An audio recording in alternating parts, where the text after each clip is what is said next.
Bank of Japan ने ऐतिहासिक फैसला लेते हुए इंटरेस्ट रेट्स में बढ़ोतरी करने का ऐलान किया है। इस फैसले के बाद ब्याज दरें पिछले 30 सालों के सबसे ऊंचे स्तर पर पहुंच गई है। केंद्रीय बैंक ने ओवरनाइट कॉल रेट्स में 25 बेसिस पॉइंट्स की बढ़ोतरी करते हुए दर को 0.75% कर दिया है। बढ़ती महंगाई के दबाव में देश में ब्याज दरों में यह बढ़ोतरी की गई है। ये कदम जापान की दशकों से चली आ रही पुरानी उस नीति को खत्म करने की दिशा में एक बड़ा फैसला है, जिसमें जापान की इकोनॉमी को भारी सहारा देने और कर्ज की लागत को लगभग शून्य रखने पर जोर था, क्योंकि 1980 के दौर में जापान में डिफ्लेशन से लड़ने के लिए इंटरेस्ट रेट को लगभग 0 कर दिया गया था। इससे भारत जैसे देश पर कैसा असर पड़ेगा? दरअसल जापान के कई बिजनेस इंस्टीट्यूशन ने कम इंटरेस्ट रेट पर पैसा उठाकर भारत जैसे दुनिया भर के कई डेवलपिंग देशों में इन्वेस्ट किया है। अब अगर इंटरेस्ट रेट महंगा होता है, यानी कर्ज उठाना महंगा होगा, तो भारत जैसे देशों में फॉरेन इन्वेस्टर्स का इन्वॉल्वमेंट कम हो सकता है, और जो निवेशक दूसरी मार्केट में ज्यादा रिटर्न की वजह से पैसा लगाते थे, उन्हें भी अच्छा इंटरेस्ट की वजह से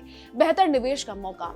फॉरेन इनफ्लो के अलावा इंटरेस्ट रेट बढ़ने से जापान की करेंसी भी मजबूत होगी, जिससे भारत का इंपोर्ट महंगा हो सकता है। साथ ही भारतीय करेंसी पर भी दबाव बनेगा। ऐसे में जब रुपए अपने निचले स्तर पर ट्रेड कर रहा है, तो इंडियन रुपी पर जापानीज येन की मजबूती महंगी पड़ेगी। इसके अलावा BOJ के मुताबिक अगर इकोनॉमिक एक्टिविटीज और महंगाई को लेकर उसका आउटलुक साकार होता है, तो वो आगे भी ब्याज दरों में बढ़ोतरी जारी रखेगा।